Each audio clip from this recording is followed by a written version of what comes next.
Graça e paz. Irmãos, em tempos de afastamento social, temos tido a grata oportunidade de se reinventar e compartilhar diversos conteúdos neste canal. Qual é o objetivo? O objetivo é inspirar pessoas como você a serem mais parecidas com Jesus Cristo. Por isso, enquanto houver a recomendação das autoridades de saúde para evitar aglomerações, estaremos por aqui refletindo sobre preciosas lições e princípios do Evangelho. Nos últimos dias, havíamos estudado presencialmente a carta do apóstolo Paulo aos Filipenses, especificamente o capítulo 4, versos 2 a 7, que tratam da possibilidade de superar um grave problema, mas uma ferida entranhada na carne da própria igreja em Filipos. E aí alguém poderia perguntar, mas que golpe foi esse que tanto tirou o sono dos irmãos a ponto de levar o apóstolo Paulo a relatar a situação em uma carta destinada a uma leitura pública, explícita, a todos? Para termos uma percepção mais adequada da dimensão do que está sendo tratado, gostaria, portanto, de reler Filipenses capítulo 4, a partir do verso número 2. Paulo diz o seguinte: insisto em que Evódia e Sintique resolvam suas diferenças e façam as pazes. Deus não quer que seus filhos guardem ressentimentos. Repito, Deus não quer que seus filhos guardem ressentimentos. Verso 3. Císigo, como você está aí para ajudá-las a resolver as coisas, faça o que puder por elas. Essas mulheres trabalharam pela mensagem lado a lado com Clemente e comigo e com outros veteranos. Elas trabalharam tão arduamente quanto qualquer um de nós. Lembre-se, o nome delas também está no livro da vida. Versos 4 e 5. Celebrem o nome de Deus o dia inteiro, todos os dias. Quero dizer, alegrem-se nele. Deixem bem claro a todos com quem se encontrarem que vocês estão do lado deles, trabalhando com eles, não contra eles. Ajudem-nos a ver que o Senhor está para chegar. Ele pode se manifestar a qualquer minuto. Versos 6 e 7. Não se aflijam, nem se preocupem. Em vez de se preocupar, orem.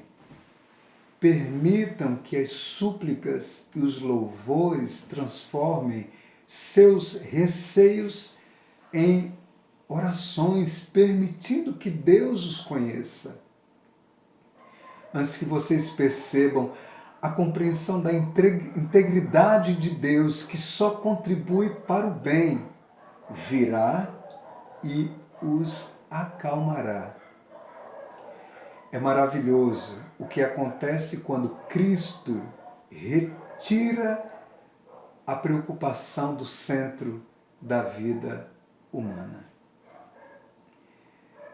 É preciso deixar claro que não cogitamos nem de longe esgotar todos os ensinamentos dessa passagem bíblica.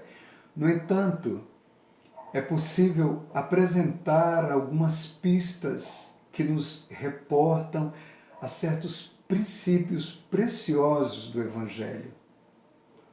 E aqui fica o convite a você para seguir conosco nessa incrível aventura. Para ser mais didático, esta reflexão possui o seguinte título: O cristão e a superação de crises no relacionamento. Repito, o cristão e a superação de crises no relacionamento. E o que temos aprendido com o texto de Filipenses 4, versos 2 a 7? Em primeiro lugar, é preciso vigiar a motivação do porquê de nos relacionarmos uns com os outros. E aqui algumas indagações introdutórias. O que temos transportado no coração quando nos aproximamos das pessoas? Temos olhado para as pessoas com o olhar de misericórdia de Jesus Cristo de Nazaré?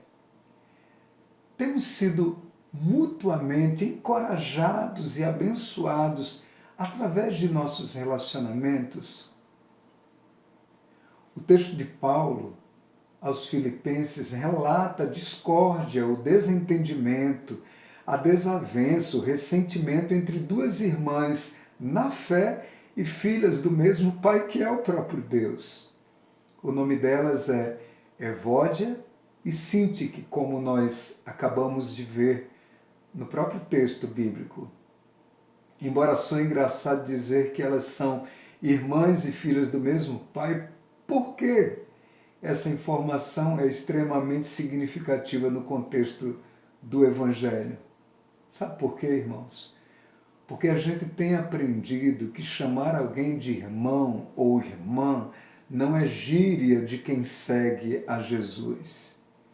O Evangelho de Jesus Cristo criou uma família, uma comunidade acolhedora, na qual temos aprendido a cuidar uns dos outros sem acepção de pessoas. Não temos o mesmo conhecimento a respeito da fé, nem sempre concordamos com as mesmas ideias, não vivemos as mesmas práticas e afazeres cotidianos, mas temos o mesmo Deus e Pai que ama, perdoa e acolhe cada um de nós em seus braços, suprindo todas as nossas necessidades. O que temos aprendido com o texto de Filipenses? Em segundo lugar, entendemos que nossa espiritualidade não nos autoriza a julgar e a decidir o destino das pessoas. A despeito da delicada situação da igreja em Filipos, Paulo esclarece que Evódia e Sintique eram mulheres que sempre estavam ao lado dos demais irmãos e trabalhavam arduamente, suavam a camisa na obra de Deus. Observe que o apóstolo Paulo ratifica no verso 3, que inclusive o nome delas também permanece no livro da vida. Ou seja, Evódia e Sintique eram pessoas convertidas a Jesus. Muito embora em algum aspecto essas irmãs em Cristo estivessem sinceramente equivocadas, é preciso esclarecer que nossos títulos, eclesiásticos ou não, o currículo na fé, o zelo pelas escrituras sagradas ou a bela retórica jamais nos autoriza a diminuir, humilhar, ridicularizar, julgar ou determinar o destino de quem quer que seja. E aí eu gostaria que você escutasse com muito carinho. O foco do verdadeiro discipulado cristão é sempre a promoção da justiça, da misericórdia e do amor a todos e a qualquer um. Implica dizer que a pessoa debilitada ou envolvida na raiz do problema deve ser acolhida e tratada ainda que isto demande da comunidade sair da zona de conforto e muitas vezes seguir o caminho mais longo e complexo. O que temos aprendido com o texto de Filipenses? Em terceiro lugar, ainda que a situação seja dramática, ela sempre deve ser superada com o acolhimento de gente fiel e companheira. É importante observar que o conselho, que tem como pressuposto um ambiente favorável de diálogo, é apontado pelo próprio apóstolo, o apóstolo Paulo, como uma atitude sábia, prudente, uma atitude madura, equilibrada para a própria manutenção da unidade da igreja. Embora não se tenha conhecimento da natureza da desavença entre Evódia e Sintique, a situação já era pública e afetava profundamente a comunhão da igreja. Nesse contexto, Paulo ensina um princípio sem o qual dificilmente supera-se qualquer crise. O texto esclarece que é fundamental tratar o problema no nível em que ele se encontra. Por exemplo, se uma questão é pública, é preciso resolvê-la com todas as pessoas envolvidas, direta ou indiretamente. O apóstolo, inclusive, pede o reforço do irmão Cízigo para ajudá-lo a aconselhar as irmãs no processo de reconciliação. Mas por que Paulo pede ajuda exatamente a Cízigo? Cízigo é lembrado não porque tem um nome, no mínimo, em comum, pelo menos para a cultura ocidental. Ele é lembrado porque Paulo esclarece que Cízigo é um fiel companheiro de jugo, um ser humano digno de confiança, um verdadeiro parceiro, um irmão autêntico, genuíno, alguém que todo mundo, em sã consciência, claro, sonha ter ao lado. Como dois bois que trabalham no mesmo arado, alinhados e ligados pelo mesmo jugo, isto é, a mesma peça de madeira, Paulo e Cízigo estavam irmanados, unidos pelo mesmo madeiro da cruz de Cristo, semeando a mesma boa notícia de vida eterna, uma vida sem precedentes, cuja qualidade é infinitamente superior a qualquer outra. Como originalmente o nome Cízigo significa leal cooperador ou fiel companheiro de jugo, Paulo então utiliza essa relação para ratificar que seu amigo é alguém que comunga fielmente do mesmo serviço, por mais desafiador que seja. E aqui um importante conselho, eu queria que você guardasse isso em seu coração.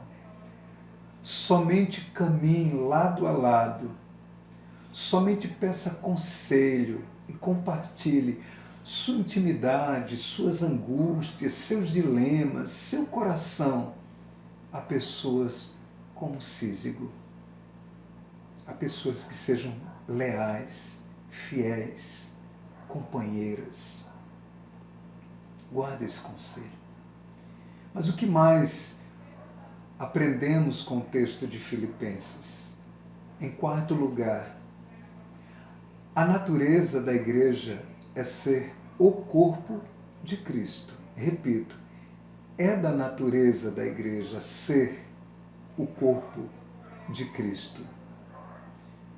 E aí eu gostaria que você ouvisse com muita atenção. discordando na igreja ou da igreja, as duas situações são extremas e perigosas. Por quê? Porque no Evangelho de Jesus a perspectiva não é de um açougue, não é de um corpo fragmentado, fatiado, dividido. A perspectiva é de corpo vivo, unido, coeso e sempre interdependente. Paulo mesmo declara em 1 Coríntios capítulo 12, versos 12 e 27. Assim como o corpo é uma unidade e tem muitos membros, e todos os membros, sendo muitos, são um só corpo, assim é Cristo também. Vocês são o corpo de Cristo. Repito, vocês são o corpo de Cristo e cada um de vocês, individualmente, é membro desse corpo, ou seja, do corpo de Cristo. Cada pessoa é singular em termos genético, sociocultural, psicológico, funcional, etc. No entanto, como irmãos na fé, é preciso nutrir a visão bíblica de corpo até que, repito, até que o nosso caráter seja refeito, lapidado, amadurecido, curado e transformado à semelhança de Jesus Cristo de Nazaré. Que coisa maravilhosa! O que ainda podemos aprender com o texto de Paulo aos Filipenses? Em quinto lugar, irmãos, a maior evidência da espiritualidade cristã é a manifestação do amor. Repito, a maior evidência da espiritualidade cristã é a manifestação do amor. Observe Filipenses capítulo 4, versos 4 e 5. Versão a mensagem. Celebrem o nome de Deus o dia inteiro, todos os dias. Quero dizer, alegrem-se nele. Eu quero parafrasear esse trecho. Quero dizer, alegrem-se nele. Parafraseando, que esta celebração e a alegria de estar inserido e guardado no Senhor seja a maior satisfação e a razão última de viver a vida do próprio Senhor. Continuando o texto, a leitura do próprio texto. Deixem bem claro, bem evidente, a todos com quem se encontrarem, que vocês estão do lado deles, trabalhando com eles, não contra eles. Ajudem-nos a ver que o Senhor está para chegar. Inclusive, Ele pode se manifestar a qualquer minuto. A Nova Versão Transformadora apresenta o versículo 5 da seguinte maneira: que todos vejam que vocês são amáveis em tudo que fazem. Lembrem-se de que o Senhor virá em breve. A Nova Versão Internacional cita o mesmo texto da seguinte forma: seja a amabilidade de vocês conhecida por todos. Repito, seja a amabilidade de vocês conhecida por todos. Por quê? Perto está o Senhor. Portanto, o que deve ser evidente e reconhecido na vida diária do discípulo de Jesus, irmãos, não é a rixa, não é o desentendimento, não é o partidarismo, não é a discórdia, mas a amabilidade, ou seja, o amor transfigurado em ternura, em companheirismo e em amparo, em cuidado. Inclusive, a expressão perto está o Senhor também tem sido interpretada não no sentido escatológico da segunda vinda de Jesus, mas em termos relacionais, enfatizando o afeto e o cuidado de Jesus com cada um de nós.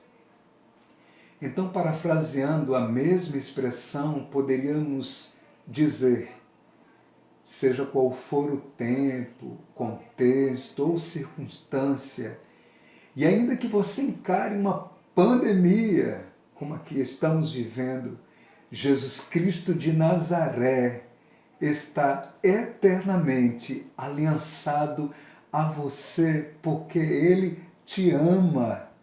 Jesus te ama. Guarde essa palavra em seu coração. Bem, irmãos, diante desta singela explanação, sugiro que cada um faça a seguinte avaliação: tenho sido fonte de encorajamento e afeto às pessoas que convivem comigo? Tenho sido prudente ao encarar meus conflitos pessoais e relacionais? Há domínio próprio, ou seja, há equilíbrio ou controle adequado em minhas ações e reações?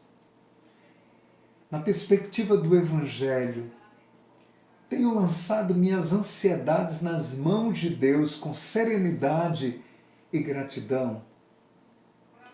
Paulo coroa seu ensinamento nos versos 6 e 7, dizendo, eu vou ler na Nova Versão Internacional: não andem ansiosos por coisa alguma, mas em tudo, pela oração e súplicas, e com ações de graças, apresentem seus pedidos a Deus. E o que vai acontecer?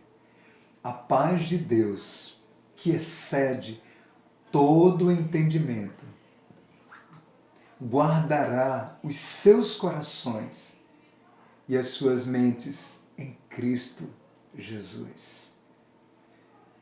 Gostaria de parafrasear esse texto